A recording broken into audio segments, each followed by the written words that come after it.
All right, we're going into the countdown to Double or Nothing on Friday. And we've got, for the rest of the night, we're going right into another match. This show probably had the best flow of any of the AEW Dynamites, where really they were not going to let you change the channel. With the exception of one time, every commercial break was in a split screen with the match itself. They were not going to let you turn over to NXT, and they were going to hit you boom, boom, boom, boom, boom.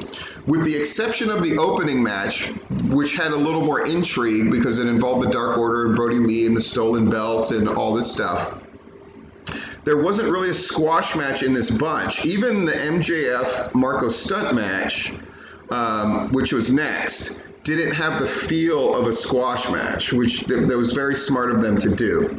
Now, my complaint about this, if MJF is out there with Wardlow, why would Marko Stunt be out there by himself? It makes no sense whatsoever. Terrible, and it was especially exacerbated by their finish. So the match itself was really great. Marko Stunt made a little bit of a believer out of me on AEW Dark, and he hit that really beautiful uppercut looking knee thing. MJF, again, the guy's really hitting his stride and looking good. Just, it's the right balance of I'm letting the guy get some spots on me, but I'm dominating the match. MJF wins with this really cool looking double underhook shoulder breaker into a Fujiwara armbar, gets the tap.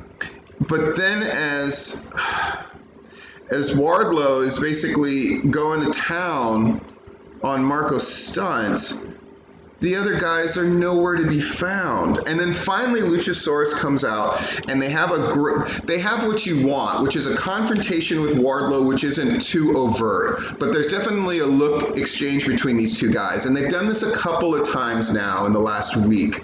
And I think in the last two Dynamites. And I think it's very effective to sort of set the stage for what may happen at Double or Nothing or even beyond between Luchasaurus, who's a bigger guy, and Wardlow. Again, I think it's really great. But it looks asinine that the baby faces don't have anybody at ringside for Marko Stunt when MJF, who they know they can't be trusted, has Wardlow out there.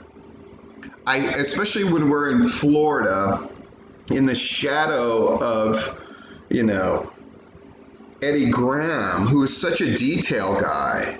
It's a very easy fix. You start the match and you've got all these people at ringside and MJF taunts them. Look, I'm going to send Wardlow to the back. Marko, do you need your little friends to help you? And then, of course, Marko's going to be like, no, guys, I got it. And then as soon as MJF is about to win, Wardlow comes out and they can still do the same business. And now it makes sense. Small stuff, right? It's not small stuff.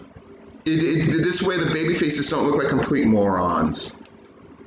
That's just my thought.